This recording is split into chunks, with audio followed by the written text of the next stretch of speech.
देश के सबसे स्वच्छ शहर इंदौर की चमक अब सवालों के घेरे में है। दूषित पानी पीने से 15 लोगों की मौत ने पूरे देश को झकझोर कर रख दिया। इस घटना के बाद कई शहरों में हड़कंप मच गया है। पानी से फैलने वाली बीमारियों के बढ़ते मामलों ने लोगों को डर के साए में जीने पर मजबूर कर दिया है और अस्पताल में मरीजों की संख्या लगातार बढ़ती जा रही है।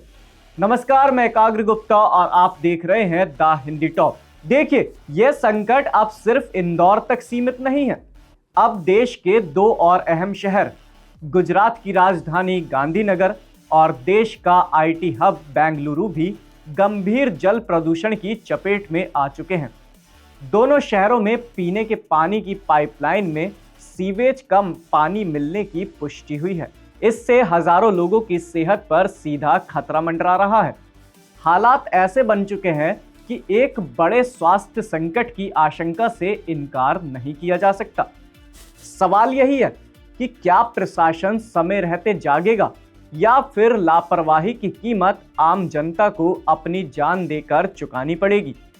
सबसे चौंकाने वाला मामला गुजरात की राजधानी गांधीनगर से सामने आया, जहां 257 करोड़ रुपए के 24 घंटे सातों दिन जल आपूर्ति प्रोजेक्ट की सच्चाई उजागर हुई है।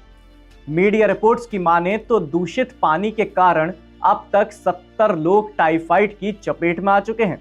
शहर के पॉश इलाकों सेक्टर 24, 26, 28 और आदिवाड़ा में अचानक टाइफाइड के मामलों की बाढ़ आ गई। स्वास्थ्य विभाग के अनुसार ये सभी 70 केस एक्टिव हैं और इनका सीधा संबंध दूषित जल आपूर्ति से है। स्थिति इतनी गंभीर हो चुकी है कि गांधीनगर सिविल अस्पताल में उल्टी, तेज बुखार और पेट दर्द से पीड़ित बच्चों की बढ़ती संख्या को देखते हुए आनन फानन में 30 बिस्तरों का एक विशेष बाल रोग वार्ड खोलना पड़ा। डॉक्टर्स का कहना है कि मरीजों की संख्या लगातार बढ़ रही है। हालांकि राहत की बात यह है कि फिलहाल किसी की हालत गंभीर नहीं है। इस पूरे मामले की जांच में प्रशासन की भारी लापरवाही सामने आई। 257 करोड़ के प्रोजेक्ट के बावजूद इंजीनियरिंग अधिकारियों ने खुद स्वीकार किया कि पीने के पानी की पाइपलाइन को सीवर लाइन के बिल्कुल सटाकर बिछाया गया था।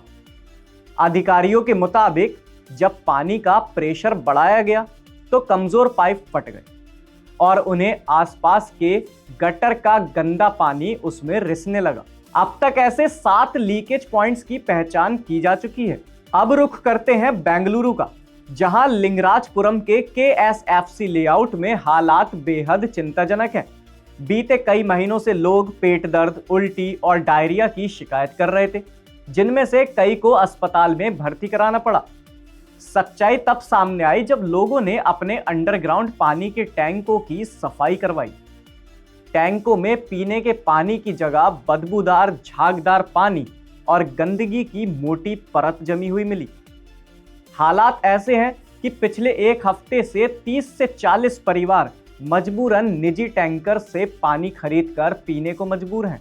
हैरानी की बात यह है कि बेंगलुरु जल आपूर्ति एवं सीवरेज बोर्ड यानी BWSSB के अधिकारियों ने यह तो मान लिया कि पीने के पानी में सीवेज मिल रहा है, लेकिन अब तक वो उस जगह की पहचान नहीं कर पाए जहां से ये रिसाव हो रहा है। स्थानीय लोगों का आरोप है कि अधिकारी ट्रायल एंड एरर के आधार पर जगह जगह सड़कें खोद रहे हैं, लेकिन समस्या जस की तस बनी हुई है। वहीं गांधीनगर नगर आयुक्त का दावा है कि लीकेज को ठीक किया जा रहा है और सुपर क्लोरिनेशन के जरिए अगले 1-2 दिनों में हालात पर काबू पा लिया जाएगा। लेकिन इंदौर की हालिया त्रासदी के बाद लोगों का भरोसा अब डगमगा चुका है। सवाल यह है, जब पानी ही जहर बन जाए तो जिम्मेदारी किसकी है और क्या प्रशासन अगली बड़ी त्रासदी से पहले क्या चेत पाएगा? जब नलों से पानी नहीं बीमारी बह रही हो तो क्या इसे विकास कहा जाएगा? 257 करोड़ के प्रोजेक्ट हो या स्मार्ट सिटी के दावे, अगर पानी पीते ही इंसान अस्पताल पहुंच जाए तो ये योजनाएं सिर्फ कागजी सफलता हैं। सवाल सिर्फ लीकेज और गंदे पानी का नहीं है, सवाल सिस्टम की उस दरार का है जहां जिम्मेदारी हर बार किसी और की बताकर टाल दी जाती है। जब प्रशासन जागता है तब तक कई घरों में मातम पसर चुका होता है और तब कहा जाता है जांच के आदेश दे दिए गए हैं। इंदौर ने लाशें गिनवाई, गांधीनगर बीमारी गिन रहा है और बेंगलुरु अब बदबू से सच्चाई सूंघ रहा है। हर बार की तरह प्रशासन यही कहता है स्थिति नियंत्रण में है, लेकिन कड़वा सच ये है कि स्थिति तभी नियंत्रण में आती है जब कोई जान जा चुकी होती है। आपकी इस खबर पर क्या राय है हमें कमेंट सेक्शन में जरूर बताएं। इसके साथ ही आप हमारे चैनल द हिंदी टॉप को सब्सक्राइब करें और आप हमें social media platforms x, Facebook और इंस्टाग्राम पर भी फॉलो कर सकते हैं।